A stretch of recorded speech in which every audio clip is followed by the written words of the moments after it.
안녕하세요. 반갑습니다. 네, 오늘 강의를 하게 된 김경숙이라고 합니다. 자, 먼저 제 소개를 간단히 드리자면 저는 안양에 있는 안양대학교의 영미언어문화 학과에서 학생들을 가르친다기보다는 배우는 게 더 많아요. 네. 그리고 조이스 연구로 박사학위를 받았지만 여전히 모르는 거 투성이이고 여전히 헤매고 있고 여전히 배우고 있습니다. 그런데요, 제가 대학교 3학년 때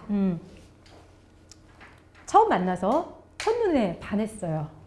그래서 대학원에도 진학해야 되겠다. 유학도 가야 되겠다. 평생 한번 파보고 싶다. 이렇게 이제 저를 매료시켰었던 그 매력 뿜뿜 작가가 바로 제임스 조이스예요.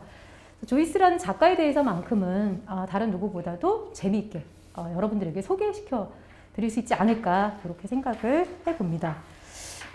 팜플렛에 보니까요, 홈페이지에 올라와 있는 팜플렛에 보니까 이렇게 나와 있더라고요. 식민지 더블린을 살아가는 이들의 모습을 상세하게 그린 조이스의 단편 소설들을 통해 오늘 우리에게 절실한 돌봄의 문제를 이야기한다.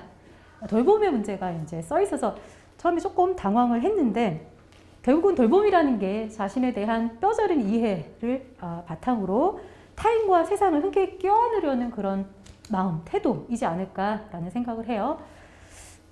그래서 타자와 세상에 대한 깨달음과 이해라고 우리가 그 의미를 확장한다면 오늘 여러분과 제가 나눌 주제인 에피파니하고 크게 다르지 않을까, 네, 뭐 비슷한 주제이지 않을까, 그리 동떨어진 이야기는 아닐 것이다 라고 생각을 해봅니다. 자, 그러면 목차를 한번 살펴보도록 할게요. 오늘 이제 여러분과 제가 조이스에 대한 이야기를 나눌 텐데 그 전에 조이스가 아일랜드 사람이에요. 그래서 아일랜드는 어떤 나라인지 한번 먼저 이야기를 나눠보고요. 그리고 오늘 이제 주로 우리가 함께 물어뜯을 텍스트가 바로 더블린 사람들이에요. 더블린 사람들은 어떤 작품인지, 또 거기에 녹아 들어가 있는 주제, 마비, 에피파니. 오늘 이제 저는 여러분들하고 직접 텍스트를 읽어가면서 한번 이야기를 나눠보려고 해요. 그래서 그 더블린 사람들에 포함되어 있는 15편의 단편 가운데 3편을 뽑아서 그 안에 마비와 그리고 에피파니의 주제가 어떻게 구현되어 있는지를 같이 한번 이야기를 나눠보고 마무리해보려고 합니다. 자, 그럼 먼저 아일랜드에 대한 이야기를 해보도록 할게요. 가장 먼저 우리가 아일랜드에 대해서 알아야 될 게 바로 가톨릭 국가라는 사실이거든요. 여기 보시듯이 350년경부터 가톨릭교를 신봉했어요. 3월 17일이 성 패트릭 데이예요. 아시죠? 그래서 이제 초록색 옷을 입고 기념해요. 아일랜드뿐만이 아니라 유럽의 다른 나라도 그렇고 미국도 그렇고 우리나라도 이태원 같은 데 가면 세인트 패트릭스 데이를 또 기념하기도 하더라고요. 그런데 사실 그 조이스는 아일랜드가 발전할 수 없도록 아일랜드를 옭아매는 그런 그물 가운데 하나로 종교를 지목해요. 그러니까 아일랜드 사람들을 정신적으로 마비시키는데 종교가 일조했다라고 보는데요.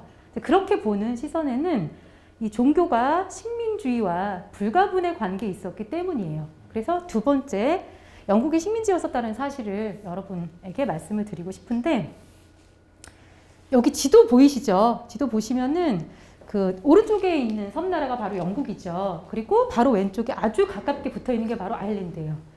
그러니까 영국의 서쪽에 저렇게 가까이 붙어 있다 보니까 끊임없이 영국의 침입을 받았어요. 네, 끊임없이 영국의 식민 지배 하에 놓여 있었던 나라가 바로 아일랜드다라고 보시면 되는데, 여기 PPT에 나와 있듯이 1171년에 헨리 2세가 침공하면서 아일랜드에 대한 영국의 침공이 시작이 되는데요. 이제 너무 아이러니한 게 뭐냐면 이때 아일랜드를 지배할 수 있었던 근거가 뭐였었냐면 아일랜드 섬 전체를 잉글랜드에 귀속시킨다라는 교황의 칙서예요. 예. 그러니까 아일랜드가 영국에 귀속되어야 한다라는 것을 허용해주는, 허가해주는 교황의 칙서가 그 근거로 활용이 됐었다라는 거거든요. 이렇게 본다면 종교라는 게 이 제국주의와 뗄래야 뗄 수 없는 공모관계에 있었다라고 보여지죠. 그리고 이제 나중에 아일랜드 독립을 위해서 애쓴 파넬이라는 민족주의자가 있어요. 파넬이라는 정치인이 있는데 조이스는 이 파넬을 마음속 깊이 굉장히 지지하고 있었어요. 그런데 독립의 문전까지 아일랜드를 끌고 갔었던 이 파넬을 막판에 파넬의 사생활을 문제 삼아서 정치계에서 완전히 파멸시켜버린 게 바로 또 가톨릭교예요. 그렇기 때문에 그런 맥락에서 조이스는 종교를 비판합니다. 자, 아무튼 그렇게 12세기에 시작된 아일랜드에 대한 영국의 침입이 16세기에 들어서 본격화돼요. 1534년에 헨리 8세의 침공 이후에 실질적인 통치가 시작이 되죠. 이제 영국 국교회 신자들을 북아일랜드에 이주시키면서 아일랜드 사람들에게서 토지를 다 몰수해요. 그리고 이 토지를 이들에게 줘요. 신교도들에게. 그러면서 여기 보시면 아시듯이 북아일랜드의 신교도가 지주계급 지배계층을 형성하게 되고요. 그리고 그 외 지역에 가톨릭교도. 그러니까 이 사람들이 진짜 아일랜드 사람들이죠. 그런데 이 사람들이 소장농으로 전락하게 되고 피지배 계층을 이루게 됩니다. 그러면서 묘한 지배 관계, 피지배 관계가 형성이 되게 되는 거죠. 그 영국의 식민 수탈이 어느 만큼 심했는지를 단적으로 보여주는 예가 있어요. 혹시 감자기근이라는 거 들어보셨죠? 네. 여기 제가 1845년이라고 썼는데, 그러니까 이게 원칙적으로는 감자에 풍토병이 돈 거예요. 그래서 감자를 주요 식량으로 삼았었던 아일랜드 사람들이 곤란한 상황에 처해진 거죠. 그러니까 그렇게 본다면 이게 자연재해가 아니겠느냐 이렇게도 볼 수 있는데 사실 밀이라든지 다른 식량들이 있었다라는 거예요. 그리고 또 고기도 있고요. 근데 그런 것들에 대한 식민 수탈은 여전히 이어졌다라는 거죠. 영국에서는 멈추지 않고 사람들이 죽어나가도 굶어 죽어도 계속 식량에 대한 식민 수탈을 계속해 나갔다라는 거거든요. 저 감자기근 전에 아일랜드 인구가 800만 정도였다고 해요. 800만 명 정도였는데 100만 명은 굶어 죽고요. 그리고 또 다른 100만 명은 굶어 죽지 않기 위해서 미국으로 이민을 갔다라고 하는데 배를 건조할 수 있는 기술이 그다지 훌륭하지 못했고 또 배 안에서의 위생 상태 또한 열악했기 때문에 굉장히 많은 사람들이 죽었다고 해요. 그러니까 아메리카 대륙을 살아서 밟지 못하고 중간에 배 안에서 많이 죽었다고 해요. 그래서 그 배를 커핀십이라는 별명으로 불렀다라고 해요. 그러니까 배가 아니라 이건 관이다. 죽음의 배다. 이렇게 커핀십이라는 말을 붙였다라고 해요. 그러니까 800만 명이었었던 인구가 25%가 줄어든 셈이죠. 600만 명도 안 돼요. 근데 지금도 아일랜드 인구를 찾아보시면 500만에서 600만에 왔다 갔다 해요. 그러니까 감자기근 이전의 그 수준을 회복하지 못하고 있는 거죠. 그렇죠? 근데 보면 이 인구수가 회복되지 못하는 것뿐만이 아니라 그때 감자기근으로 인해서 많은 사람들이 굶어 죽었었던 그런 역사적인 사실들이 트라우마가 돼서 지금까지도 아일랜드 사람들은 영국에 대한 굉장한 어떤 마음의 앙금이 이제 해결되지 않은 채 있어요. 우리나라하고 일본 사이 관계하고 굉장히 비슷하다고 보시면 됩니다. 자, 그래서요, 아일랜드 민족주의자인 존 미첼이라는 사람은 감자기근에 대해서 이렇게 얘기했다고 해요. 물론 감자를 망친 것은 신이었다. 하지만 그걸 대기근으로 바꾼 것은 영국인들이었다. 네, 굉장히 일리 있는 지적이라고 보여지죠. 그런데 이런 아일랜드 사람들을 한층 더 힘들게 만들었었던 게 뭐냐면 이들에게 씌워졌었던 스테레오타입이에요. 늘 가난에 찌들고 또 종교개혁을 받아들이지 않고 구교, 가톨릭을 믿는다라는 그런 이유로 낙후된 이미지, 부정적인 그런 이미지가 이제 씌워졌었다라는 건데요. 혹은 여기 제가 화이트 블랙이라고 썼죠. 그러니까 거죽은 백인인데 그 안에 내용물은 흑인과 다를 바 없다라는 거예요. 제가 두 개의 칼툰을 갖고 왔어요. 여기 그림 보이시죠?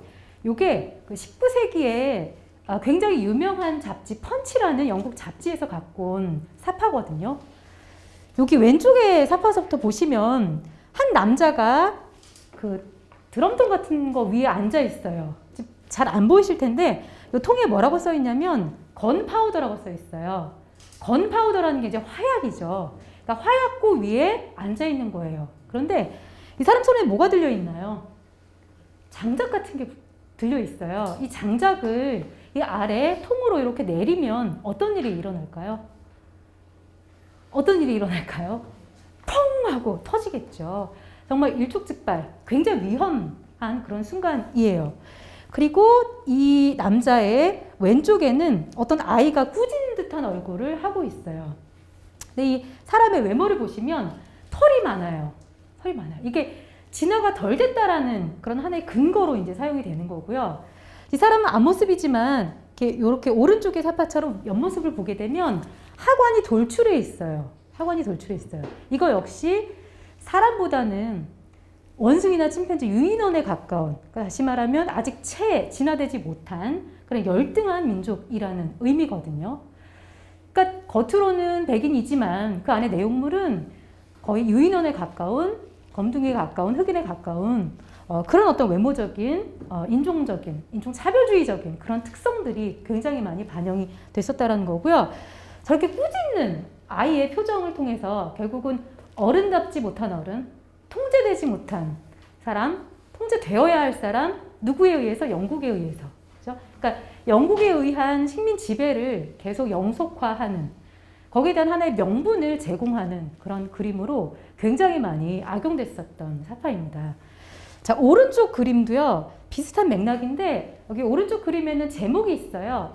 아이리시 프랑켄슈타인이라고 되어 있어요. 네, 그러니까 프랑켄슈타인이라는 소설 아시죠? 거기 나오는 괴물의 모습인데, 자, 여기도 굉장히 털이 많아요, 몸에. 털이 많다라는 건 아까도 말씀드렸듯이 아직 진화가 덜 된, 원숭이에 가까운, 그리고 하관이 돌출해 있어요. 그렇죠? 그리고 또 신기한 게 눈에 뭐가 있나요? 안대를 쓰고 있어요. 안대를 쓰고 있으면 앞이 안 보이겠죠. 그러니까 뭔가 맹목적인 사람, 위험한 사람이라는 그런 특성이 또 부여되고요. 양손에 무기가 있어요. 오른손에 뭐를 들고 있는지 혹시 보이시나요? 칼을 들고 있어요. 근데 칼이 피가 뚝뚝 떨어지고 있어요. 그러니까 금방 누군가를 찌르고 온 듯한, 누군가를 죽이고 온 듯한 그런 모습이고요. 왼손에는 또 권총을 들고 있어요. 그렇죠?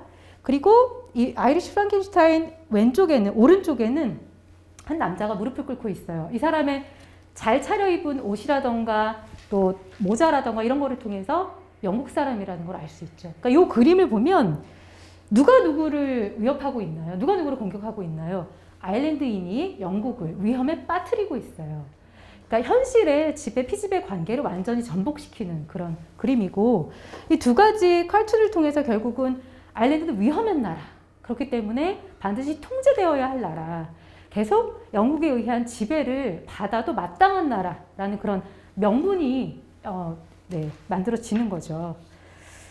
이렇게 이제 대중문화를 통해서 당시에 그런 아일랜드의 어떤 영국에 의한 식민 상황이 정당화되고 거기에 대한 명분이 부여되는 일들이 비일비재했었다라고 해요. 자, 이런 상황에서 독립을 위한 노력이 계속 됐었겠죠. 그렇죠? 뭐 신페인이라든지 나중에 IRA를 통한 그런 무력 투쟁이 있었고요. 그다음에 아까 말씀드렸었던 파넬이라는 그런 의원을 통한 그런 민족주의도 있었고요. 그리고 또 아일랜드 문예부흥 운동도 있었어요.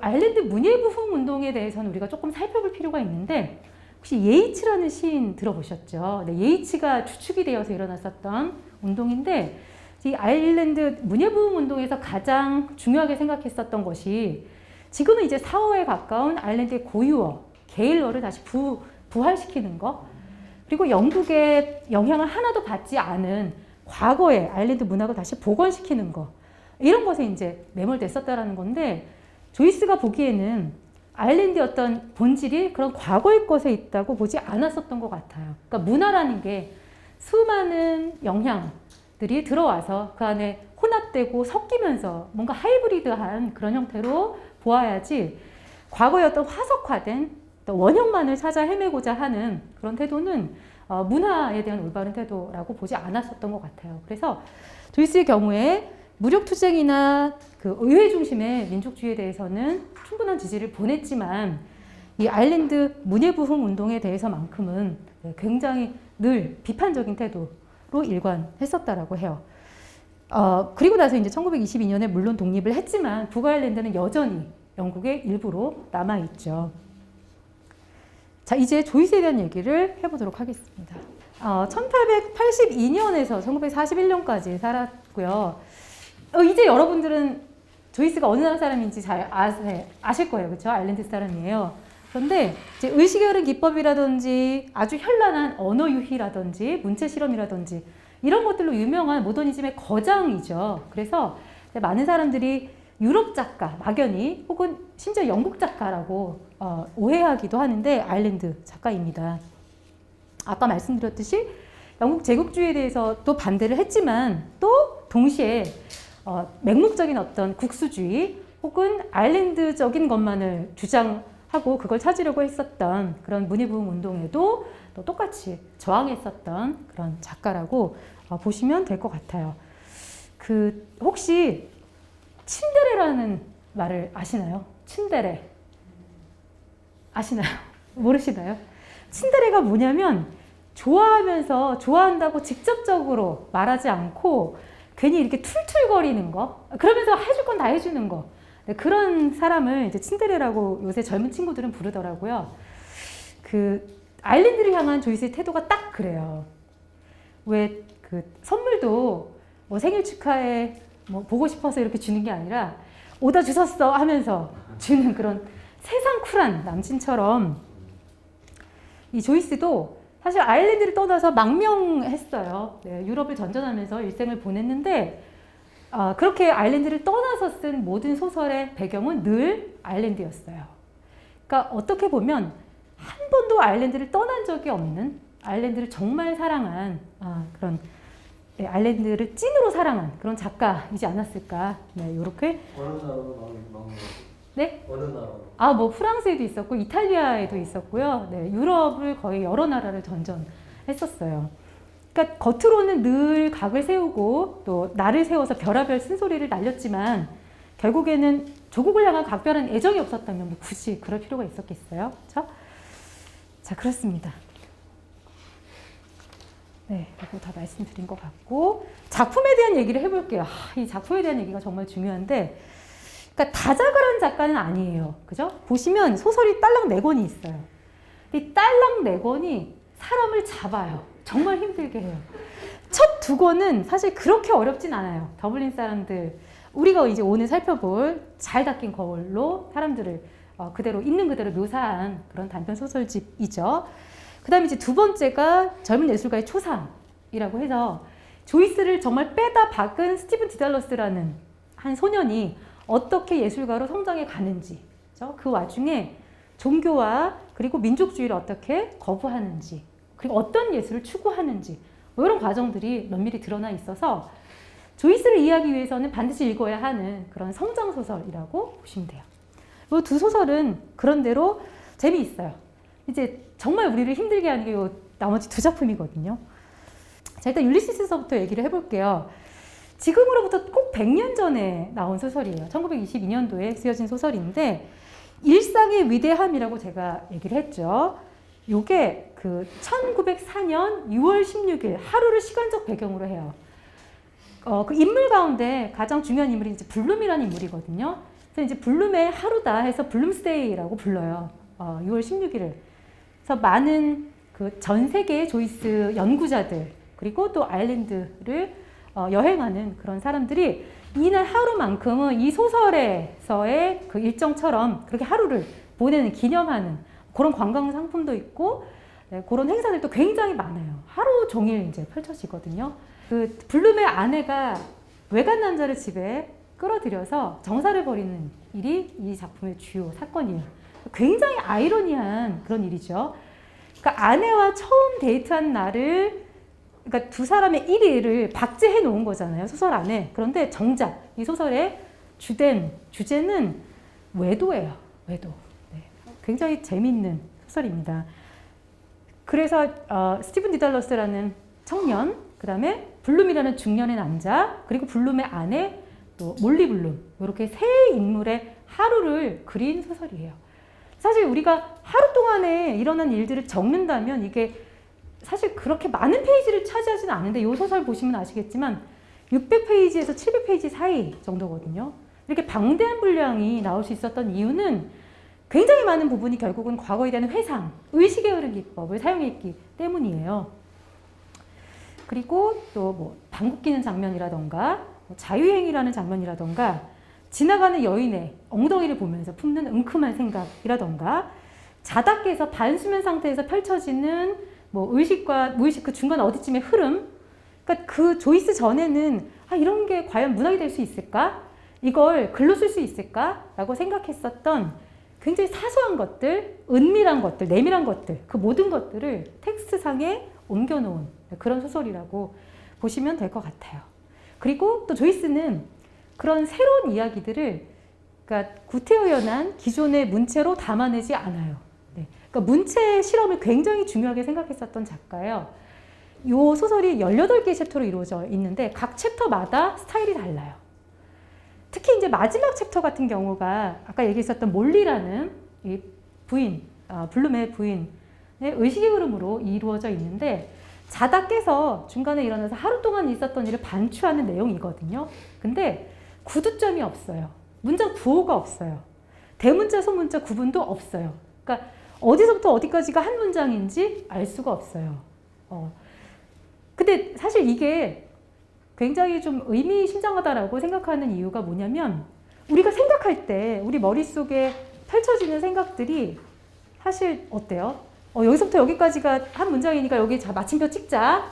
자, 그 다음에 내가 지금 누구와 한 말 내가 인용했네? 인용부호 따옴표 찍고 방금 한 문장이 너무 길었네? 중간에 콤마 한번 찍고 우리 안 그러잖아요. 우리 머릿속에 문장 보호는 없어요. 그렇죠?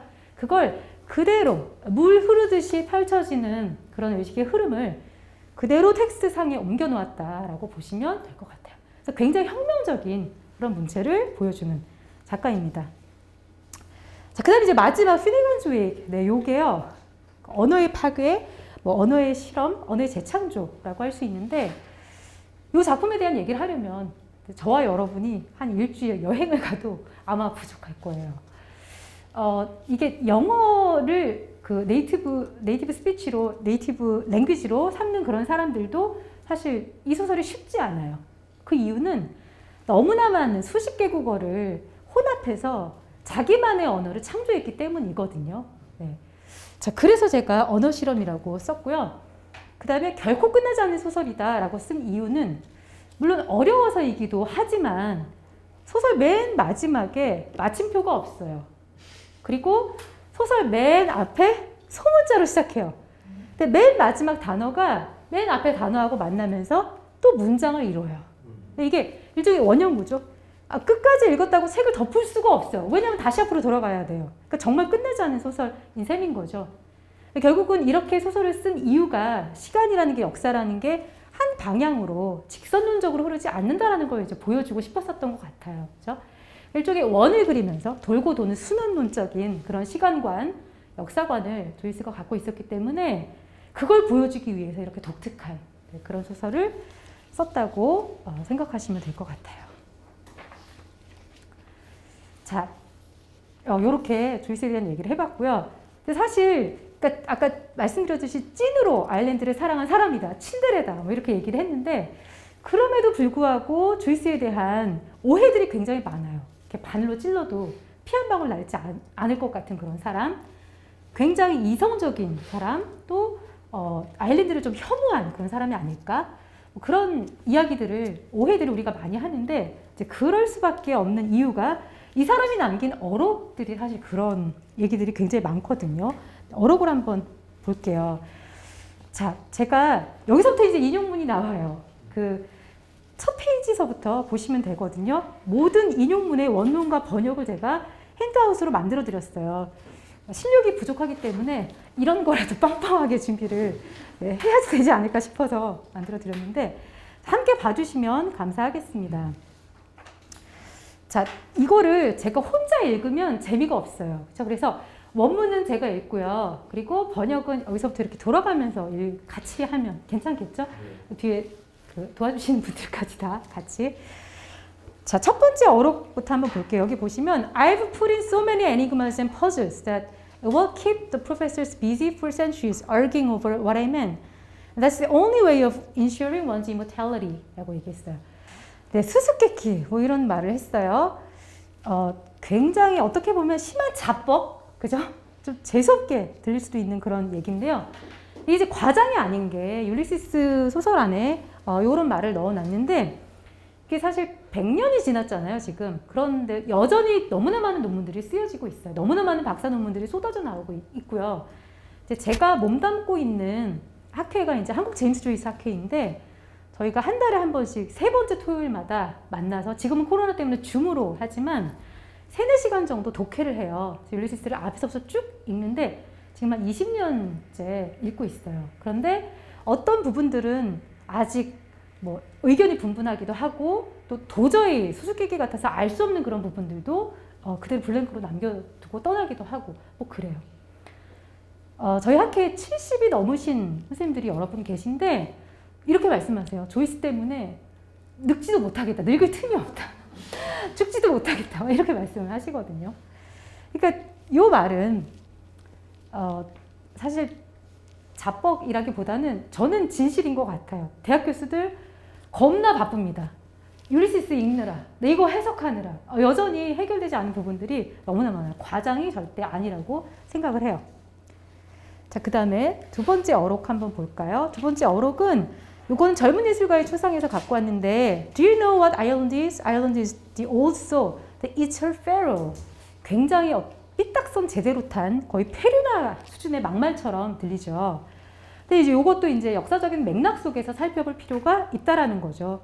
아까 말씀드렸듯이 이게 이제 문예부흥 운동에 대한 비판이거든요. 그렇죠?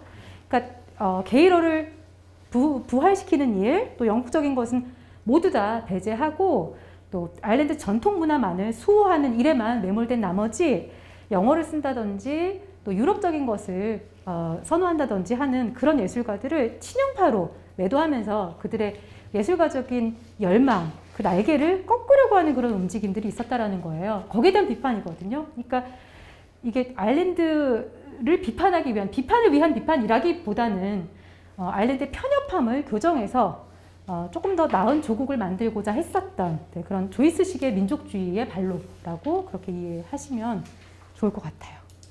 자, 본격적으로 우리가 오늘 물고 뜯을 메인 요리, 더블린 사람들을 소개하도록 하겠습니다.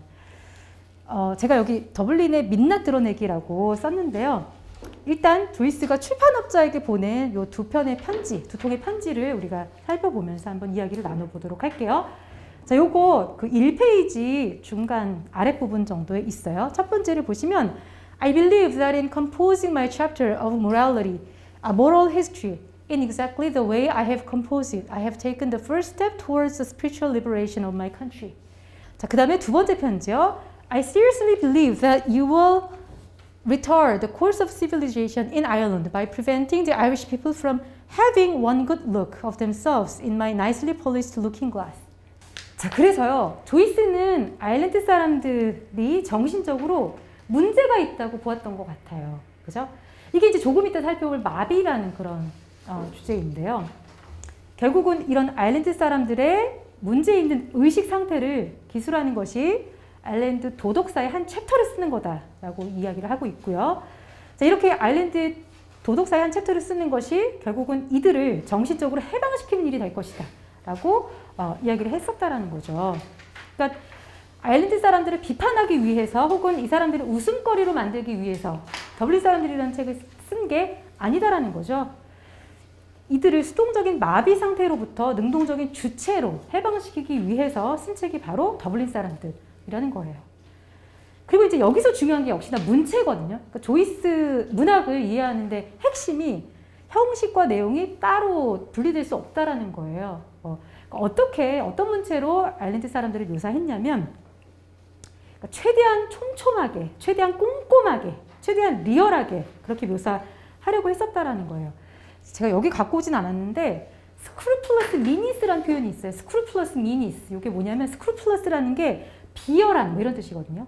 미니스, 미인하다. 어떤 사람이 미인하다, 비열하다 뭐 이런 뜻이죠. 그러니까 아주 비열할 만큼 아주 째째하게, 쪼잔하게, 꼼꼼하게 묘사하려고 했었다라는 거예요. 그러니까 이 출판업자에게 이런 말들을 했었던 이유가 자꾸 고치려고 한다는 거예요. 사람들이 이렇게 쓰면 싫어한다. 조금 유하게 바꿔 쓰자.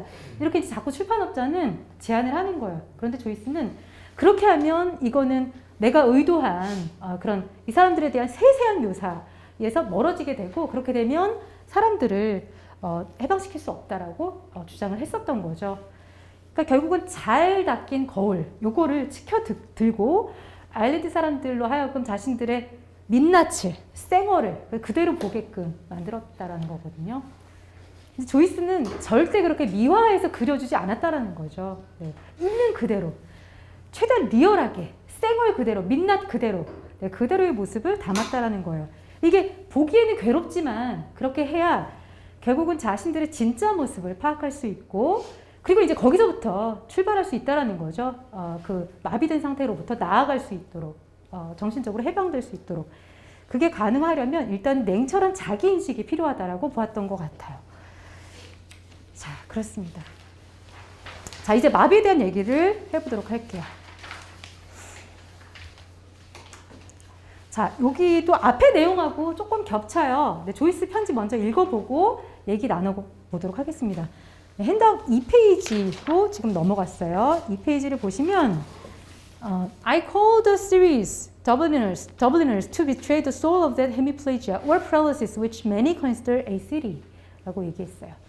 My intention was to write a chapter of the moral history of my country and I chose Dublin for the scene because that city seemed to me the center of paralysis. 자, 그 다음에 세 번째 I think people might be willing to pay for the special order of corruption which I hope floats over my stories. 그러니까 조이스는 더블린을 부패의 중심, 반신불수, 마비의 상징이라고 본 거예요. 그러니까 더블린이란 도시 속에서 몸을 가누지 못한 채 옴짝달싹 못한 채 누워만 있는 마비 환자의 모습을 보아낸 것 같아요. 그리고 더블린이라는 도시에 풍기는 그 부패와 파멸의 악취가 자신의 소설 속에서도 똑같이 날 거다라고 이야기를 합니다. 굉장히 시니컬한 태도라고 볼 수 있겠죠. 사실 당대 많은 작가들은 아일랜드적인 것들을 찾아 헤매고 이걸 미화시키고 막 추켜 세우는데 혈안이 됐었죠. 그런데 반대로 조이스는 자신이 속한 조국이 썩어가고 있다라고 폭로한 셈이에요. 그야말로 찐 용기라고 할 수 있겠죠. 자, 이런 마비 상태로부터 어떻게 깨어날 수 있을까요? 그게 바로 에피파니입니다. 자, 조금 긴데요. 여기 한번 보시면 literally the word epiphany refers to showing forth a revelation. In Greek drama, it can refer to the climactic moment when a god appears and imposes order on the scene before him. In the Christian religious tradition, the feast of the Epiphany celebrates the revelation of Christ's divinity to the Magi. He employed the term epiphany to refer to moments in which things or people in the world reveal their true character or their essence. By an epiphany, he meant a sudden spiritual manifestation, whether in the vulgarity of speech or of gesture, or in a memorable phase of the mind itself. He believed that it was for the men of letters to record these epiphanies with extreme care, seeing that they themselves are the most delicate and evanescent of moments. 자, 그래서 여기 이제 나와 있듯이 에피파니는 그리스 희곡에서 연극이 한창 진행되고 있을 때 무대에 신이 이제 등장을 한다는 거예요. 그래서 이제 엉망진창인 그런 무질서한 장면에 질서를 부여하는 순간, 그걸 에피파니라고 부르기도 하고요. 그리고 이제 기독교 전통에서 보자면 예수가 이제 신의 아들이다라는 사실을 동방 박사가 깨닫게 되는 순간, 네, 그런 주현절, 피스트, 네, 그걸 또 의미하기도 합니다. 이 말을 이제 조이스는 자신의 의도대로 뭐 비슷하지만 조금 다른 의미로 사용한 게, 그러니까 뭔가 조각조각 있는 것들이 합쳐져서 통합적인, 종합적인 어떤 인식에 이르게 되는 그 계기, 순간, 그걸 이제 에피파니라는 말을 통해서 설명을 했었다라는 거죠. 그런데 이 에피파니의 순간이 굉장히 미묘하고 섬세하고 금방 사라져버린다라는 거예요. 그래서 그걸 잘 포착해서 글로 옮기는 작업을 해야 될 사람들이 바로 문학가다. 그게 문학가의 본연의 임무다라고 주장을 한 거예요.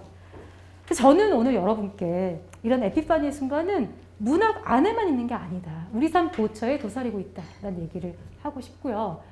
그렇기 때문에 이렇게 에피파니의 순간을 깨닫고 포착하고 해석해내는 것이 문학가만의 일은 아니다. 우리의 일이다. 라는 얘기를 하고 싶어요. 그렇게 해야 우리 삶을 주체적으로 살아낼 수 있는 그런 방법이 되지 않을까라는 생각을 하고 있습니다. 자, 그러면 자, 이제 드디어 그 오늘 우리 함께 읽을 작품, 세 작품인데요. 그 가운데 이제 첫 번째 작품부터 한번 살펴보도록 할게요. 자, 에러비, 에블린, 그리고 더 데드, 이렇게 세 편의 작품을 같이 이제 살펴보려고 해요. 근데 이 더블린 사람들의 각 단편의 주인공들은 연령이 다 달라요. 이게 연속성이 있지는 않아요. 아동기, 청소년기, 성인기, 사회생활기 이렇게 4개로 구분이 되거든요. 이거를 더블린은 사람으로 그렇게 우리가 취급을 한다면 일종의 성장소설이라고 볼 수도 있어요. 그러니까 그 각각의 단편에 등장하는 주인공들이 점점 나이를 먹게 되니까요.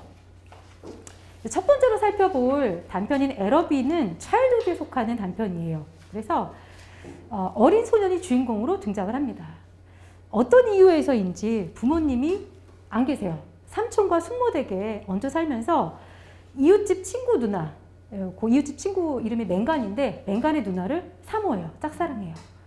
그래서 에러비라는 요 제목의 에러비라는 게 그 동양풍의 물건들을 파는 바자회거든요.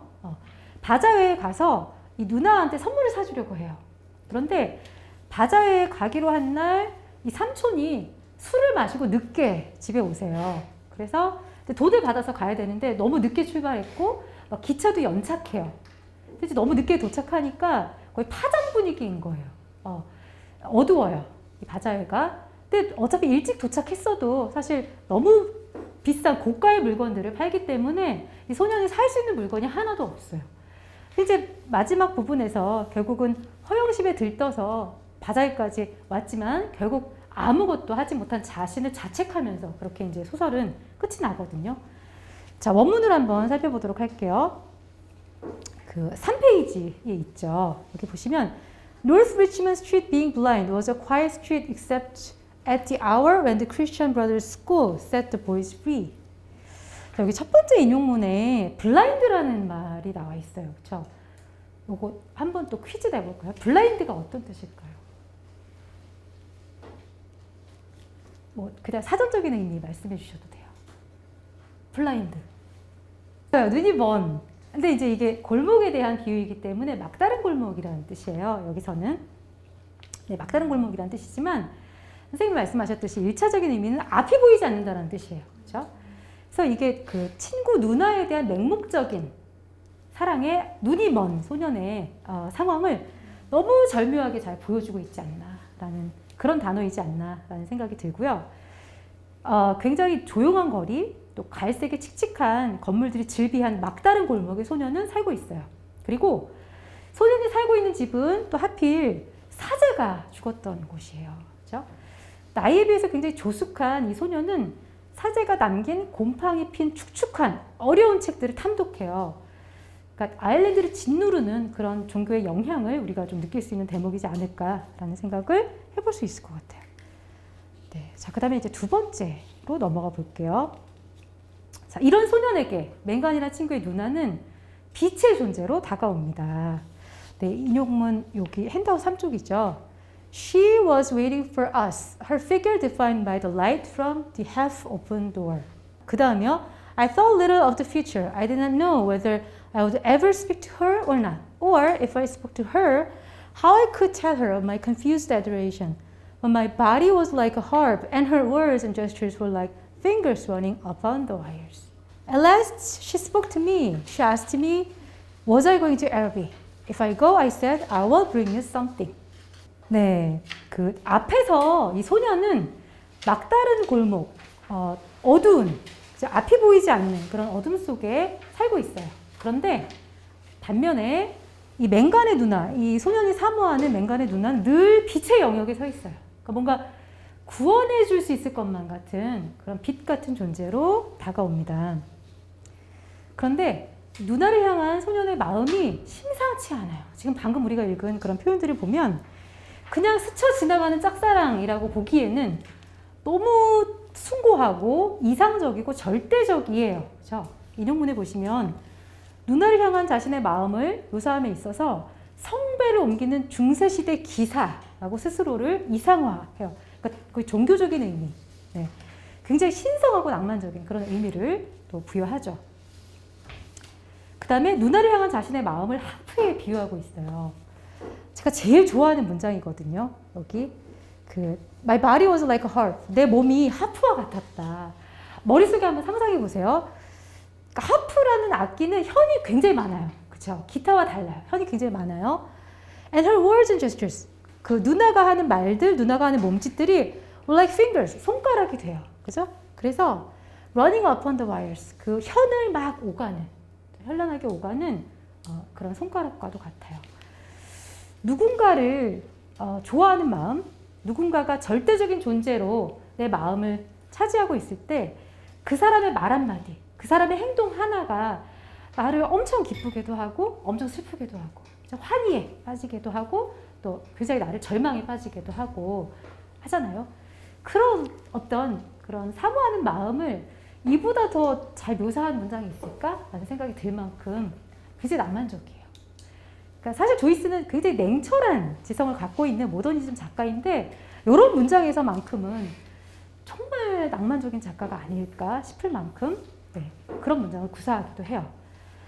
근데 사실 하프에 비유한 게 현이 많기 때문에 그 누나가 하는 말 한마디 몸짓 하나하나에 반응하는 그런 소년의 상태를 묘사하기 위해서 하프일 수도 있지만 하프여야 하는 이유가 있어요. 그 하프가 결국에는 그 아일랜드를 상징하는 악기라는 거죠. 그래서 여기에도 하프에 비유한 것이 아닐까라는 생각도 우리가 해볼 수 있을 것 같아요.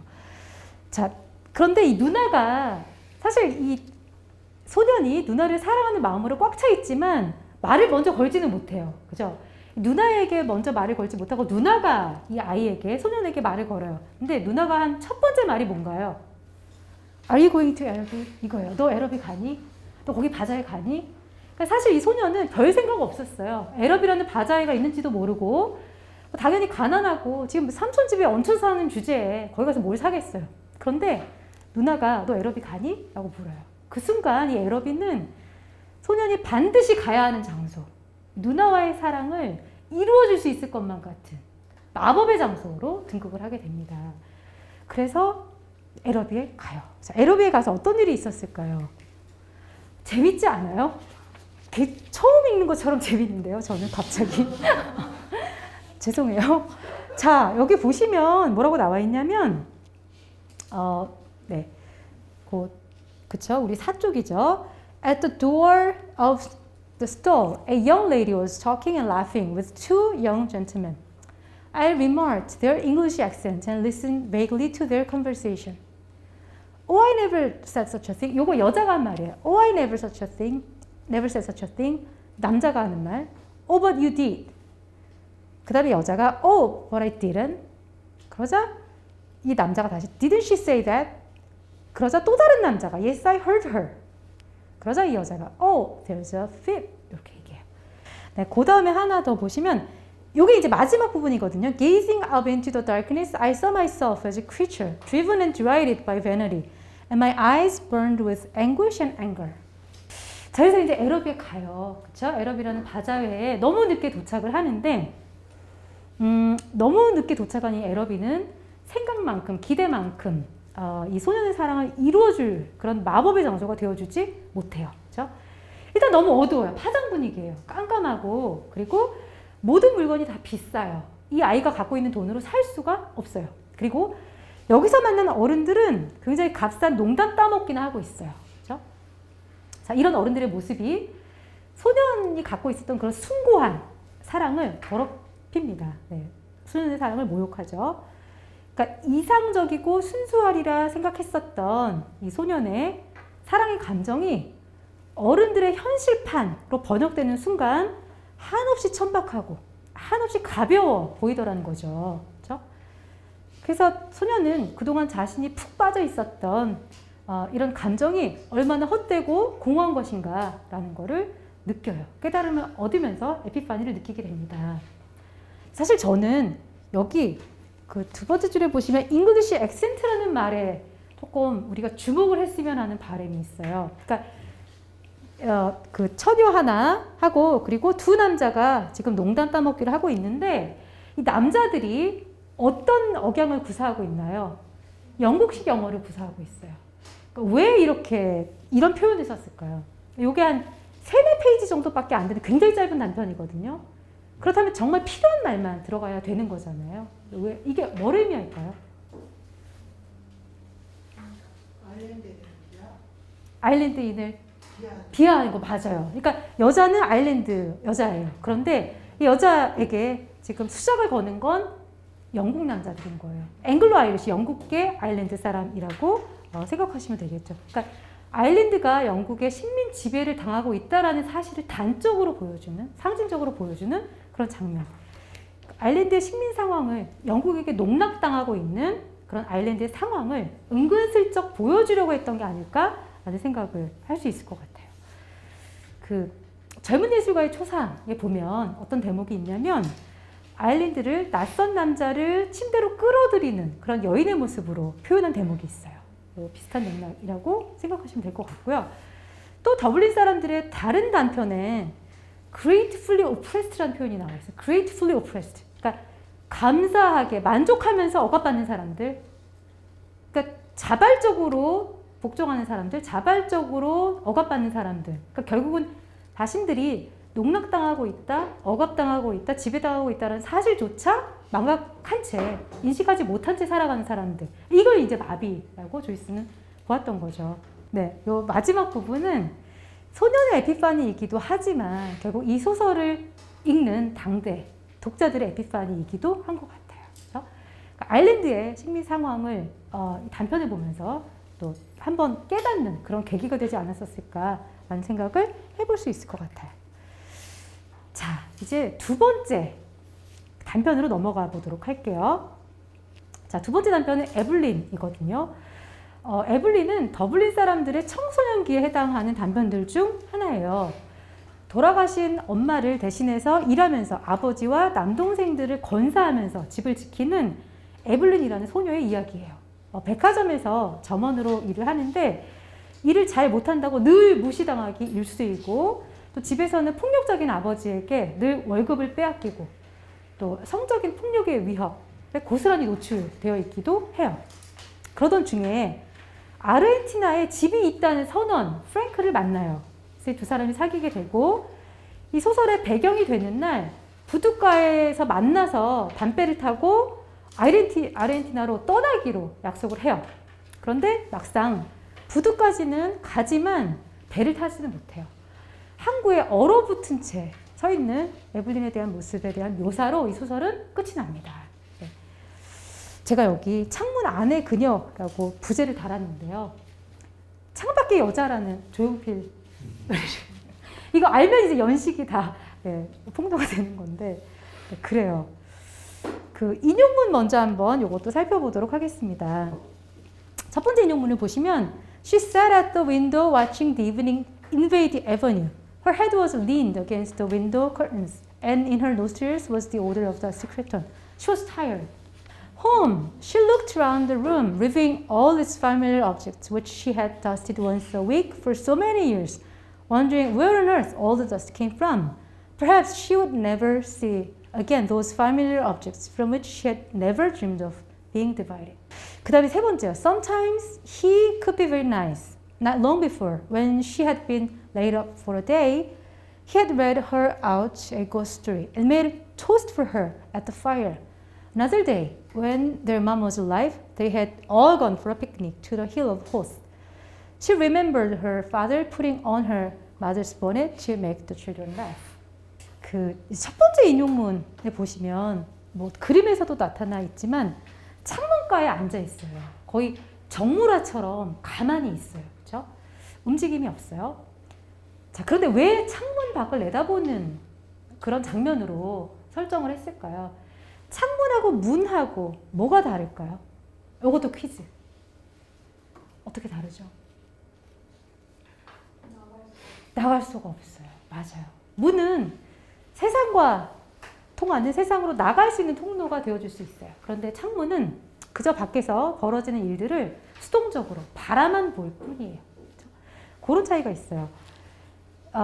그래서 첫 장면에서 창밖을 바라보는 그런 에블린에 대한 묘사는 에블린의 수동성을 그대로 드러내주는 장면이라고 생각하시면 될 것 같고요. 이제 두 번째 인용문에 먼지 얘기가 나왔죠. 먼지는 어디 위에 쌓이나요? 물건 위에, 치우지 않은 물건 위에 쌓여요. 그렇죠? 그러니까 이것도 역시 비활동성, 움직일 수 없는 것들, 움직이지 않는 것들, 고정된 물건 위에 쌓이니까요. 그런 의미라고 볼 수 있겠고, 또 생명체가 부패되어서 화학적 분배를 하고 나면 맨 마지막에 남는 게 먼지예요. 그렇죠? 그러니까 결국은 죽음, 부패 이런 이미지들하고 연결된다고 생각할 수 있겠죠. 그러니까 쌓여가는 먼지는 에블린도 먼지처럼 집에 붙어 있어라, 움직이지 말라, 마취를 시키는 듯해요. 지금 앉아서 막 먼지 끼는 그 커튼 냄새를 지금 맡고 있는 거잖아요. 그렇죠? 자, 그다음에 이제 두 번째 인용문에 홈이라고 되어 있는데 집이 갖고 있는 이중적 의미가 있어요. 그러니까 뭔가 세상으로부터 보호해 줄 수 있는 그런 안전한 곳이기도 하지만 또 동시에 세상 밖으로 나가지 못하게 발목을 잡는, 그죠? 묶어두는, 가두는 그런 의미도 있어요. 너무나 역설적이게도 에블린에게 있어서의 집은 굉장히 불안하고 위험한 곳이에요. 따뜻한 어머니의 존재가 부재하고요. 그리고 폭압적인 술주정뱅이 아버지의 폭력의 위험 속에 고스란히 노출되어 있어요. 그렇죠? 그런데 너무 오랫동안 이 집에서 살아온 나머지 거의 빌트인 가구처럼 뗄래댈 수 없는, 분리될 수 없는, 여기 뭐라고 되어 있냐면 she had never dreamed of being divided. 한 번도 떨어져 본 적이 없는, 떨어질 거라고 상상조차 해본 적이 없는, 집에 뭐 세탁기, TV, 뭐 쿠쿠밥솥 이런 시리즈물 가운데 하나인 것처럼, 장롱처럼, 그죠? 붙박이처럼, 빌트인처럼 그렇게 집의 일부로 살아왔습니다. 마지막으로 에블린을 정말 떠나지 못하게 발목을 잡는 게 바로 요 마지막 요 세 번째 인용문을 보시면 아버지에 대한 좋은 기억이에요. 그렇죠? 지금은 술주정뱅이이고 나를 때리고 나에게 폭력을 휘두르는 나쁜 사람이지만 옛날에 엄마가 살아계셨을 땐 그렇게 나쁜 사람은 아니었었다라는 그런 좋은 기억, 이거 노스텔지아라고 하죠. 네, 그런 단란했던 가족의 모습에 대한 기억, 그리고 엄마가 살아계셨을 때 따스했었던 아버지에 대한 기억, 그리고 또 엄마를 대신해서 가족을 지키겠다라고 엄마에게 했었던 약속, 이 모든 것들이 에블린으로 하여금 떠나지 못하도록, 집을 지키도록 그렇게 막습니다. 자, 그 다음 장면 한번 볼게요. 여기 인용문부터 여기도 한번 볼게요. 보시면 She was about to explore another life with Frank. She was to go away with him by the night boat to be his wife and to live with him in Buenos Aires, where he had a home waiting for her. She remembered as she heard again her mother's voice saying constantly with foolish insistence, 델반 세란, 델반 세란. 이게 이제 그 헛소리, 찌버리시라고 하죠. 헛소리라고 보는 비평가도 있고 게일리거로 여인의 삶의 끝은 고통이다, 이런 뜻이라고 보는 비평가들도 있습니다. She stood up in a sudden impulse of terror. Escape! She must escape. Frank would save her. He would give her life, perhaps love too. But she wanted to live. Why should she be unhappy? She had a right to happiness. Frank would take her in his arms, fold her in his arms. He would save her.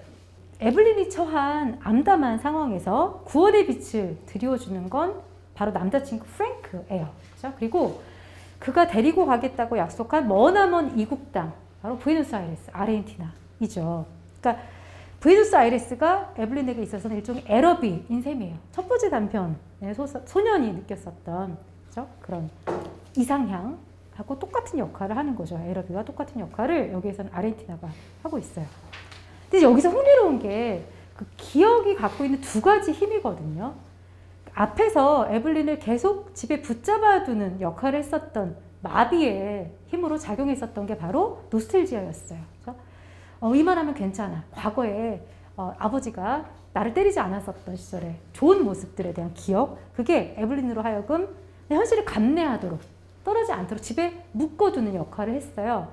그런데 반면에 지금 이 두 번째는 엄마에 대한 트라우마 같은 기억이거든요. 엄마가 늘 고생하시다가 결국에 마지막에 광기 속에 돌아가시는 그 장면, 너무 고통스러워서 늘 잊고 싶었던 그 기억이 에블린에게 떠오르면서 에블린이 벌떡 일어나요. 그렇죠? 광기 속에 죽어간 엄마에 대한 고통스러운 트라우마가 에블린으로 하여금 현실을 직시하도록, 벌떡 일어나도록, 몸을 움직여서 부둣가로 가도록 그렇게 만듭니다. 자, 부둣가로 가요. 그 다음에 어떻게 됐을까요?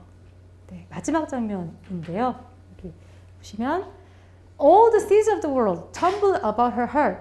He was drawing her into them. He would drown her. She gripped with both hands at the iron railing. 죄송해요. 다 안 읽었네요. Come. No, it was impossible. Her hands clutched the iron in frenzy. Amid the seas, she sent a cry of anguish. Evelyn, Evie, he rushed beyond the barrier and called to her to follow. She set her white face to him, passive like a helpless animal. Her eyes gave him no sign of love or farewell or recognition. 그러니까 힘겹게 항구로 갔어요, 에블린이 지금. 그런데 정작 배를 타지는 못해요. 그렇죠? 부둣가에 그냥 얼어붙은 채 가만히 서 있어요. 그렇게 소설은 끝이 나요. 그러니까 결국은 단순한 현실 도피가 탈출구, 진정한 탈출구가 될 수 없음을 보여주려고 했었던 것 같아요. 여기 이제 프랭크라는 이름이 굉장히 아이러니하다는 생각이 들거든요. 프랭크라는 게 솔직하다는 뜻이잖아요. 그런데 사실 이 사람의 직업이 선원이에요. 선원. 선원이라는 직업도 그러하고 프랭크라는 이름이 갖고 있는 아이러니도 그러하고 또 부에노스 아이레스라는 머나먼 곳 등이 이 모든 것들이 결국에는 구체적인 현실적인 대안이 될 수 없음을, 신뢰할 수 없음을 보여주는 것 같아요. 특히 이 부에노스 아이레스라는 도시명이 굉장히 흥미로운데 요거 영어로 옮기면 good air, 깨끗한 공기라는 뜻이거든요. 사실 에블린이 일주일에 한 번씩 늘 집을 치우면서 싸웠었던 대상이 바로 먼지였어요. 그렇죠? 그리고 또 조금 더 확장해서 해석을 해보자면 더블린이라는 요 말이 영어로 옮기면 블랙풀, 검정 구정물, 더러운 구정물 이런 뜻이라고 하거든요. 그러니까 더블린 사람들에게 있어서 뭔가 가나안이 되어줄 것만 같았지만 근데 사실 당시에 남아메리카에서는 아일랜드 사람들을 백인 노예로 팔아넘기는 노예무역이 또 횡행했었다라고 해요. 그러니까 아까 화이트 침팬지라는 표현을 제가 썼잖아요. 거죽은 백인이지만 거의 검둥이처럼 흑인 노예처럼 사고 파는 그런 행위가 있었다라고 하거든요. 어쩌면 프랭크 역시 그런 의도로 에블린에게 접근했었는지도 몰라요. 이렇게 본다면 어쩌면 프랭크를 따라서 배를 타지 않은 것이 에블린에게는 오히려 이게 마비가 아니라 이게 에피파니일 수도 있지 않을까라는 생각을 해볼 수도 있을 것 같아요. 중요한 거는 영국에 의한 식민 상황도 또 그렇다라고 해서 영국으로부터 독립하는 맹목적인 국수주의에 빠지는 것도 그 자체로 대안이 될 수 없다라는 것. 그러니까 결국은 이러지도 저러지도 못하는 어떤 교착 상태에 빠져 있는 아일랜드의 모습을 항구에 얼어붙은 채 서 있는 그런 에블린의 모습을 통해서 보여주려고 했었던 것이 아닐까라는 생각을 해볼 수 있어요. 이렇게 본다면 결국은 독자들의 에피파니라고도 볼 수 있겠죠. 에블린의 에피파니이기도 하지만 또 독자 에피파니라고도 볼 수 있을 것 같아요. 네, 자 이제 마지막 드디어 대망의 마지막 단편. 사실 단편이라고 부르기가 조금 어려운 게 더 대드는 한 50페이지 정도 되는 조금 긴 중편에 가까운 소설이거든요. 더블린 사람들의 마지막 소설이고요. 저는 대학교 3학년 때 사실 이 소설을 읽었었어요. 이게 그 영미 단편 뭐 이런 시간이었었는데 제가 요거를 읽고 조이스라는 작가 궁금하다, 더 공부해보고 싶다, 대학원 가야 되겠다 라는 생각을 했었어요. 네, 지금 나오는 음악이 이 영화에 직접 삽입된 음악이에요.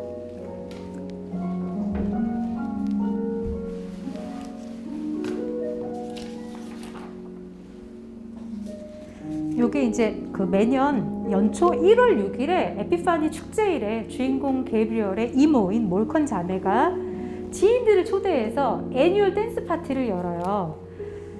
이렇게 마차를 타고 막 사람들이 도착하고 있고 이 두 분이 이제 게브리얼의 이모들이에요. 누군가를 기다리고 있어요, 지금. 방금 지나가는 사람이 릴리라는 하녀예요. 하녀. 네, 사람들이 막 이렇게 도착을 하고 있죠. 자, 누구를 기다리고 있냐면 이모들이 가장 자랑스러워하는 조카, 게브리얼이라는 조카를 기다리고 있어요.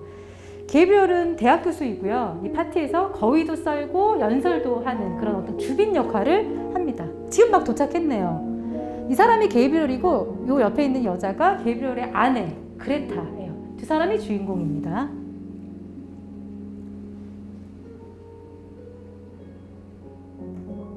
네, 굉장히 반가워해요. 이 이모가 하루 종일 기다리고 있었기 때문에. 네, 그레타도 이모들을 굉장히 반갑게 맞이하죠.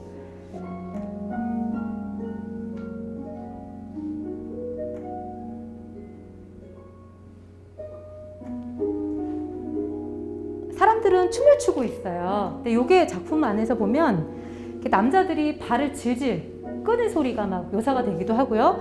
여성들이 치마가 막 이렇게 문에 스치는 소리가 묘사가 돼 있는데 그런 모습들을 좀 못마땅하게 생각해요. 그러니까 좀 천박한 사람들이다. 나랑은 조금 수준이 안 맞는다. 이렇게 생각하기도 합니다. 자, 이 장면은 파티가 끝날 무렵에 누군가가 노래를 불러요. 이게 바로 오그림의 처녀라는 노래예요. 네, 이 노래를 들으면서 그레타는 추억 속의 첫사랑을 떠올려요. 그 추억 속의 첫사랑의 남자가 이 노래를 잘 불렀었던 소년이거든요. 그런데 그런 그녀의 모습을 보면서 게브리엘은 욕망을 느껴요. 그리고 자신이 화가 나면 어떤 색깔로 막 그림을 그릴 텐데, 뭐 어떤 제목을 이 그림에 붙일 텐데, 막 이런 상상을 해요. 근데 이 그레타의 첫사랑을 상기시킨 이 오그림의 처녀라는 이 노래 가사가 굉장히 슬퍼요. 한 남녀가 사랑을 했는데 결국 남자가 여자를 버려요. 근데 여자는 이미 임신을 한 상태예요. 그래서 나중에 아이를 낳고 아이를 안은 채 남자를 만나러 가요. 그런데 이 남자가 만나주지 않아요. 비가 내려요. 그 억수같이 내리는 비를 그대로 맞고 서 있어요. 그런데 남자는 문을 열어주지 않고 진짜 그 여자가 맞냐? 이 아이 내 아이 맞냐? 생떼를 부려요.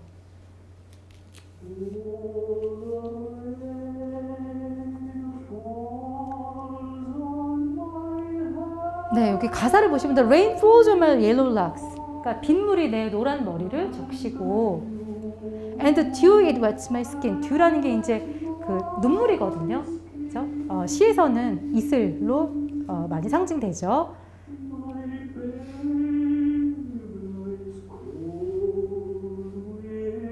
My baby lies cold within my arms. 그러니까 아기가 지금 내 품 안에 차디차게 죽어가고 있다라는 거죠. 그래서 이제 굉장히 슬픈 그런 이야기라고 보시면 될 것 같아요. 그래서 이제 호텔에 가서 잔뜩 들떠 있는 남편 게브리엘에게 아내 그레타는 첫사랑의 이야기를 들려줘요. 네, 그 가스 공장에서 일하는 굉장히 몸이 약한 17살짜리 소년이었다라고 해요. 첫사랑의 남자가.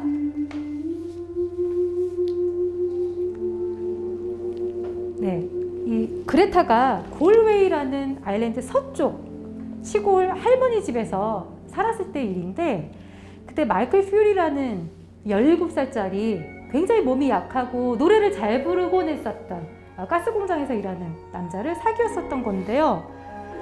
더블린의 수녀 학교로 가게 되어서 이제 짐을 꾸리고 있었어요. 그레타가. 네, 소리가 좀 크죠?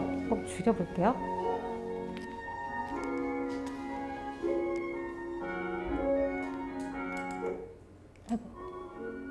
네. 자, 그래요. 그런데 이제 몸이 많이 아파서 외출이 금지돼요. 이 마이클 퓨리라는 소년이. 그런데 그레타를 한번 보겠다고 비가 내리는 날 몰래 찾아와요. 그래서 그레타가 당장 집에 가라고, 이러다 죽겠다라고 막 얘기를 해요. 그러자 마이클 퓨리가 더 이상 살고 싶지 않다라고 이야기를 해요. 그러니까 당장 내일 죽더라도 사랑하는 여인의 얼굴을 한번 보기 위해서 비를 맞고 지금 서 있는 거죠.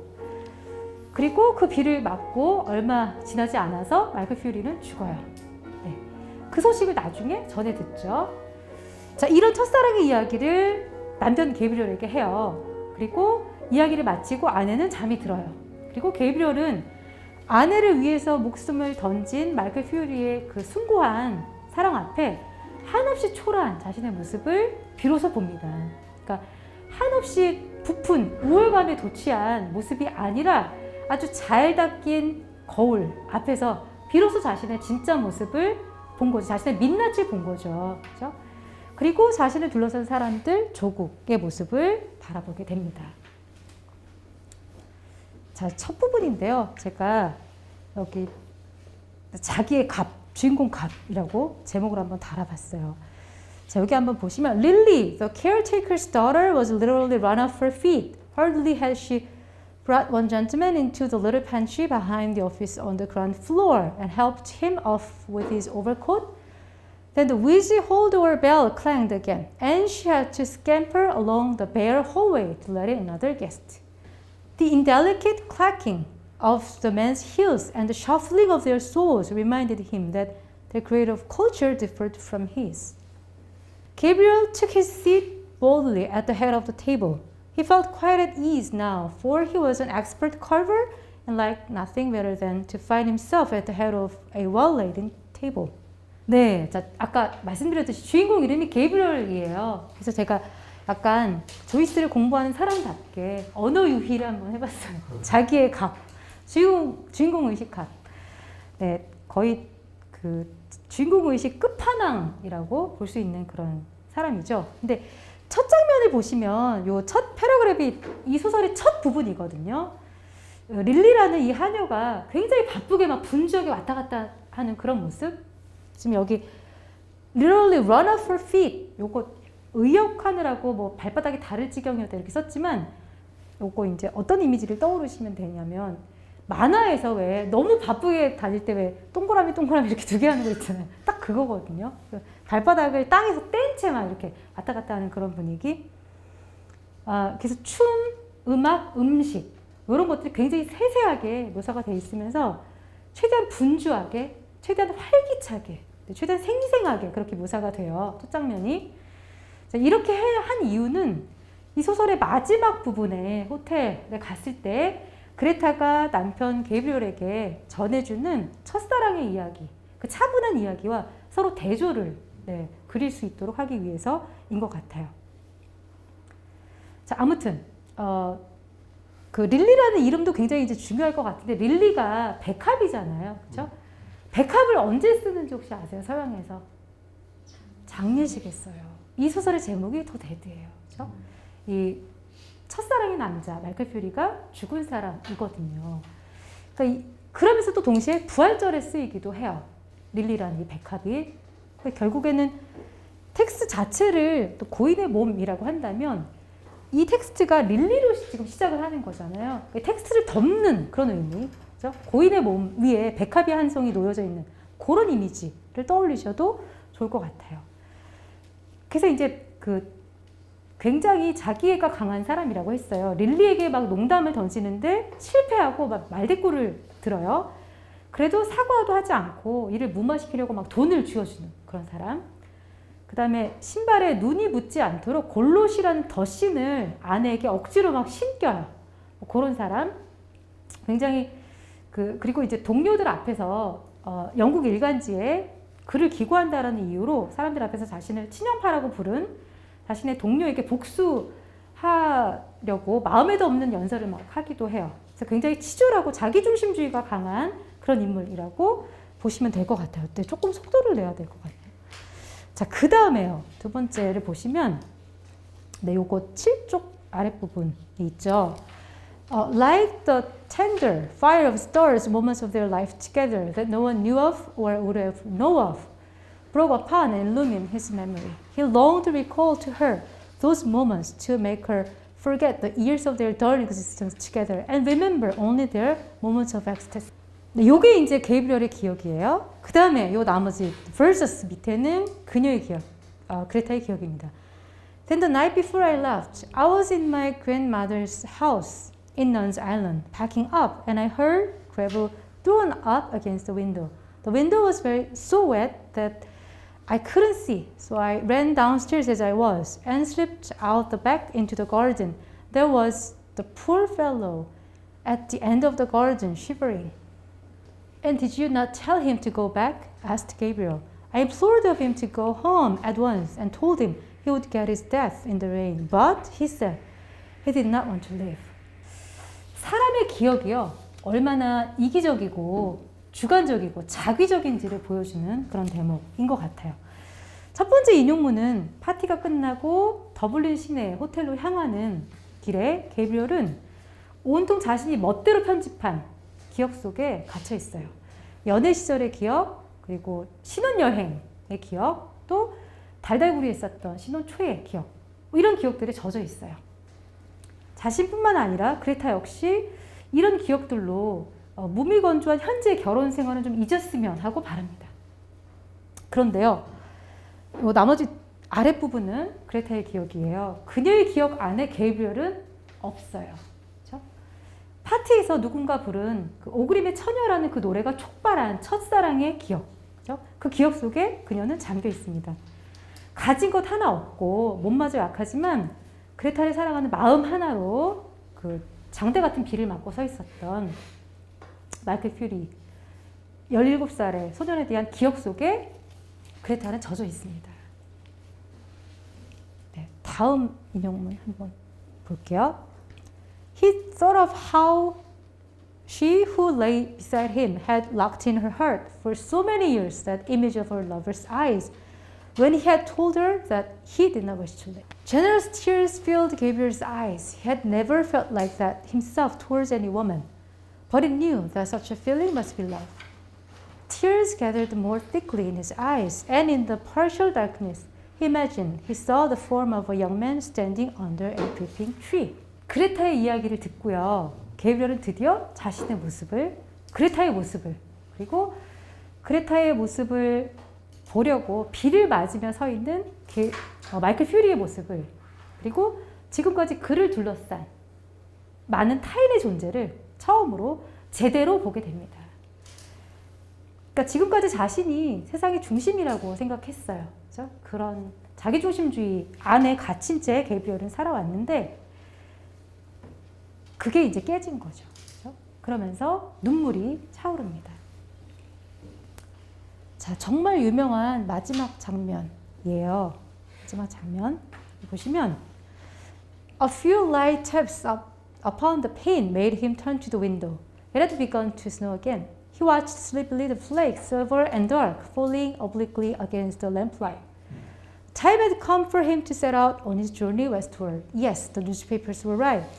Snow was general all over Ireland, was falling on every part of the dark central plain, on the treeless hills, falling softly upon the bog of Alum, farther westward, softly falling into the dark, mutinous Shannon waves. It was falling too upon every part of the lonely churchyard, on the hill where Michael Fury lay buried, lay thickly drifted on the crooked crosses, headstones, on the spears of the little gate, on the barren thorns. So stood slowly as he heard the snow falling faintly through the universe, and faintly falling like the descent of the last end upon all the living and the dead. 정말 유명한 더 데뷔의 마지막 장면인데요. 창밖에 눈이 내려요. 그렇죠? 창밖에 내리는 눈을 보면서 게이브리얼은 천천히 잠이 들어요. 그 게이브리얼의 에피파니에서 그 온 우주에 내리는 이 눈이 정말 신의 한 수라는 생각이 드는데요. 여기서 마지막 퀴즈. 왜 눈이 오도록 설정을 했을까요? 조이스는 도대체 눈이 갖는 의미가 뭘까요? 모든 사물의 차이를 없애고 똑같이 만들어 준다라는 거죠. 그러니까 물론 그 그레타의 기억 속에 마이클 퓨리가 맡고 있었던, 하염없이 맡고 있었던 비하고 비슷해요. 그죠? 그 이미지하고 눈하고 둘 다 물로 이루어져 있기 때문에 연결시켜주는 의미도 있고요. 선생님 말씀하신 것처럼 사물의 차이를 없애고 똑같이 만들어준다라는 의미가 있어요. 사실 게이브리얼은 쉼없이 나와 남을 계속 구분지었어요. 그죠? 그러면서 내가 남보다 더 낫다라고 생각했었고 알량한 우울의식에 젖어서 살아왔었단 말이에요. 그런 그 게이브리얼에게 있어서 아일랜드 전역에 내리는, 전국에 걸쳐서 내리는 이 눈, 모든 걸 다 하얗게 덮어버리는 눈은 아, 나도 저 세상의 일부이구나, 나도 다르지 않구나 라는 그런 어떤 동질감을 느끼도록 이렇게 만들었다라고 우리가 생각할 수 있을 것 같아요. 그 앞에 게이브리얼의 눈물을 묘사하는 단어가 제너러스라는 표현이 나왔었어요. 그렇죠? 근데 여기에는 지금 눈이 제너럴, 그렇죠? 여기 그 네 번째 줄 보면 Yes, the newspapers were right. Snow was general all over Ireland.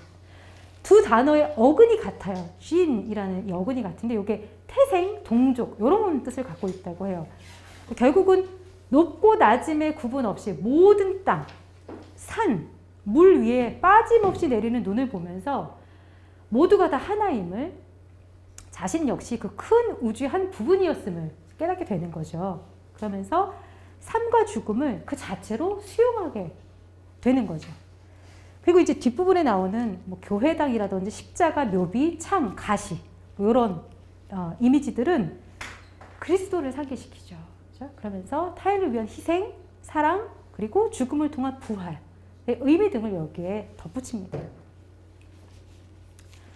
물론 이런 에피파니를 느꼈다고 해서 바로 다음날 아침에 게브리엘이 갑자기 아주 겸손하고 아주 이타적인 사람으로 다시 태어난다라고 보지는 않아요. 그렇죠? 그렇지만 이런 인식의 변화 그리고 에피파니가 어떤 형태로든 변화의 씨앗은 되어줄 거라는 생각을 해요. 그렇죠? 이게 가슴 안에 하나 이렇게 심어졌을 때 언제 뭐 어떤 형태로든 싹을 틔우고 꽃을 피우고 열매를 맺지 않을까라는 생각을 하고 언제가 됐건 작은 한 발자국을 내딛도록 만들 수만 있다라고 한다면 그 자체로 의미 있지 않을까라는 생각을 해요. 그리고 굳이 게브리엘이 바뀌지 않는다고 해도 이 소설을 읽었었던 당대 독자들 혹은 오늘 여러분과 함께 하고 있는 이 강연을 듣는 이 시간에 함께 하고 있는 여러분의 마음속에 에피파니의 씨앗 하나를 심을 수만 있다면 그 자체로 의미 있는 일이 아닐까라고 또 생각을 해봅니다. 더블린 사람들 어쩌면 우리들의 이야기라는 제목을 달아봤어요. 조이스는요 이런 말을 했어요. 더블린의 심장부에 도달할 수 있다면 세상 모든 도시들의 심장부에 도달할 수 있다라고 말한 적이 있다고 해요. 그러니까 물론 더블린이 영국의 식민지, 아일랜드의 수도로서의 특수성을 갖죠. 그렇지만 또 동시에 세상에 존재하는 다른 많은 도시들하고 맞닿는 어떤 보편성도 갖지 않을까라는 생각. 그러니까 결국은 특수성과 보편성 이 두 가지 의미를 더블로 갖기 때문에 더블린 사람들이지 않을까. 감사해요. 안 웃으시면 제가 어떻게 해야 되지 지금 굉장히 난감했는데 감사합니다. 야심차게 준비해온 조크였어요. 자, 아무튼 1차적으로 더블린 사람들은 더블린의 이야기, 아일랜드 이야기예요. 그렇죠? 영국 제국주의, 아일랜드 민족주의, 종교의 영향 하에 2중 3중으로 억압을 당하지만 이를 인식하지 못하는 사람들의 이야기입니다. 하지만 또 어떻게 보면 결국 우리 모두의 이야기이기도 해요. 허황된 환상에 젖어서 현실을 보지 못하는 우리는 어쩌면 에러비의 소년이기도 하고요. 또 남루한 현실을 박차고 싶지만 결코 그럴 수 없는 우리는 에블린을 닮아 있기도 해요. 그렇죠? 그리고 또 나보다 못한 사람들을 적당히 무시하면서 내 위주로 생각하고 타인을 내 마음대로 좌지우지하려고 하는 우리는 어쩌면 게브리엘이기도 합니다. 이 소설 속에 나오는 인물들의 모습 속에서 우리 자신의 민낯을 식별해낼 수 있다라고 한다면 그 에피파니는 이 소설 속에만 국한되는 에피파니가 아니라 우리의 에피파니일 수도 있지 않을까라는 생각을 해요. 제가 여기 두 개의 이미지를 갖고 왔어요. 거울하고 이제 편지 두 개를 갖고 왔는데 자, 오늘 이 강연을 준비하면서 문학이란 과연 뭘까? 뭐 그런 어떤 근본적인 물음을 한번 생각을 해봤어요. 결국에는 이 문학이라는 게 한없이 반복되는 일상 속에서 별 생각 없이 관성의 법칙에 젖어서 살아가는 그런 우리를 멈춰 세우는 역할을 하지 않나? 그런 생각을 해봤어요. 그러면서 우리 자신에 대해서, 타인들에 대해서, 우리 사회에 대해서, 세상에 대해서, 삶에 대해서 생각해보라고, 해석해보라고, 분석해보라고, 느껴보라고, 에피파니를 가져보라고 그렇게 닥달하는 역할을 하는 게 아닐까? 그러니까 아주 잘 닦인 거울 하나를 이제 보여주는 거죠. 문학 작품이. 그러면서 그 거울에 비친 우리의 민낯을 보고 때로는 실망을 하기도 하고 충격을 받기도 하고 또 때로는 생각보다 나쁘지 않네? 위안을 얻기도 하고요. 근데 이런 경험은 문학 작품에만 국한되는 건 아니라고 생각해요. 그렇죠? 해석을 요하는, 해석을 조르는 그런 텍스트들은 굉장히 우리 주변에 넘쳐난다고 생각을 합니다. 그래서 우리를 둘러싸는 그런 세상에 대해서 조금은 주체적으로, 능동적으로 해석을 가해야 하지 않을까. 어쩌면 그 게브리엘의 호텔 창문 밖에 내리고 있는 눈처럼 그렇죠? 우리의 마음속 어딘가에도 우리로 하여금 에피파니를 느끼도록 그렇게 눈이 내리고 있는지도 모르겠어요. 이 강연 시리즈 제목이 과거에서 온 오늘의 편지인데요. 저는 이 제목이 참 좋더라고요. 그러니까 텍스트가 쓰여진 역사성을, 작품이 쓰여진 역사성을 우리가 물론 놓쳐서는 안 되겠지만 또 이게 갖는 현재적인 의미도 분명히 있다라는 생각이 들어요. 거기에서 오는 울림, 오늘을 살고 있는 우리에게 주는 울림이 분명히 있다고 생각을 해요. 그러니까 잘 닦인 거울로 우리의 과거 그리고 현재 민낯을 있는 그대로 비춰주기도 하지만 또 달달한 연애 편지처럼 그만하면 괜찮은 거라고, 그렇죠? 살만한 세상이라고, 살아내야 할 의미와 가치가 충분히 있는 거라고, 네, 그렇게 토닥여주는 그런 연애 편지 같은 면도 있지 않을까라고 생각을 해봅니다. 이제 진짜 마지막인 것 같아요. 끝맺는 이야기. 마지막으로요. 아주 뻔한 얘기로 마무리를 해보려고 해요. 그 왼쪽에 있는 게 이게 텍스처. 그러니까 텍스트라는 말을 제가 오늘 굉장히 많이 사용했을 거예요. 그렇죠? 여러분들도 아마 굉장히 많이 들어보셨을 텐데 이 텍스트라는 말이 어디에서 유래했는지 아세요? 텍스트가 텍스처, 텍스타일, 직물, 맞아요. 헝겊 이런 뜻이에요. 그래서 작가 자신의 삶, 사회, 역사, 시대상 수많은 이야기들이 시실과 날실이 되어서 짜여진 직물, 구조로 보아야 한다라는 거죠. 그리고 텍스트를 짜는 수많은 실 오라기들을 통해서 다양한 해석을 하는 건, 다양한 의미를 유추해내는 건 바로 독자의 몫이라는 거예요. 그러니까 우리도 하나의 실이 되어서 이 안에 짜 들어가야 된다라는 거죠. 이것들을 풀어내기도 하지만 또 나의 이야기, 나의 경험, 나의 역사성을 그 안에 또 짜 넣을 수 있는, 네, 그럴 수 있을 때 능동적인 어떤 읽기가 되지 않을까, 능동적인 해석이 될 수 있지 않을까라는 생각을 해요. 네, 그렇습니다. 그런데 문학 작품만 텍스트는 아닌 것 같아요, 제 생각에. 우리의 인생도 일종의 텍스트이지 않을까라는 생각을 해봐요. 그러니까 해석과 분석이 필요한 건 문학 작품만이 아니죠. 우리들의 삶, 우리들의 경험 역시 그런 것 같아요. 결정된 건 아무것도 없어요. 그렇죠?